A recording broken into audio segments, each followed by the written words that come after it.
Hallo vriende en baie welkom by vandag se oordeenking. Het jy al ooit gewonder hoe jou vooruitsig oor die toekoms jou keuses van vandag beïnvloed? Wanneer jy weet waarheen jy op pad is, verander dit hoe jy elke tree gee. Die boek Openbaring is nie 'n geheimsinnige, onverstaanbare boek nie. Dit is God se profetiese waarheid wat ons oproep tot aksie. Dit nooi ons uit om na die toekoms te kyk, sodat ons vandag reg, getrou en met hoop kan leef. Ons skrifgedeelte vir vandag kom uit Openbaring 1 vers 3 wat soos volg lees. Geseënd is die een wat die woorde van hierdie profesie lees en die mense wat dit hoor en ter harte neem wat daarin geskrywe staan, want die tyd is naby. Die Griekse woord vir geseënd, makarios, dui op 'n diep, goddelike vreugde wat nie deur omstandighede beïnvloed word nie. Johannes herinner sy lesers daaraan dat Bybels profesie nie gegee is om bloot ons nuuskierigheid oor die eindtyd te bevredig nie. Dit is gegee om ons lewenswyse in die Here te verander. Om hierdie woorde ter harte te neem, beteken om aktief gehoorsaam te wees, om jou te bekeer van sonde en daagliks in volhardende heiligmaking te wandel. As ons God se plan vir môre verstaan, help dit ons om vandag wyser te leef.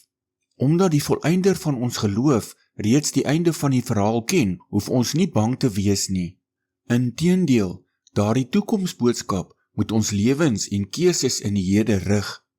Hier is 'n skriftuurlike feit om onsself aan te herinner.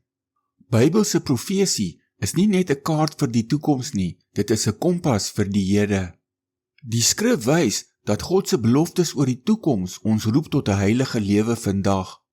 In 1 Johannes 3 vers 3 staan daar: Elkeen wat hierdie hoop op hom het, reinig homself soos hy rein is. Die onbetwisbare feit is dat Jesus die begin en die einde is. Niks betrap hom onverhoeds nie, en hy roep ons om heilig, waaksaam en vol hoop te leef. Kom ons bid saam. Hemelse Vader, dankie vir die wonderlike belofte van u woord. Dankie dat u die verloop van die geskiedenis, sowel as my eie lewe, stewig in u hande hou. Vergewe my waar ek toegelaat het dat die bekommernisse van die wêreld my fokus steel, of waar ek traag geword het in my gehoorsaamheid. Help my vandag om keuses te maak wat u eer, en om met 'n rein hart en skoon gewete na u koms vir ons uit te sien. Help my om in die lig van u woord vandag heilig te leef. Ons vra dit in die magtige naam van die Here Jesus Christus. Amen.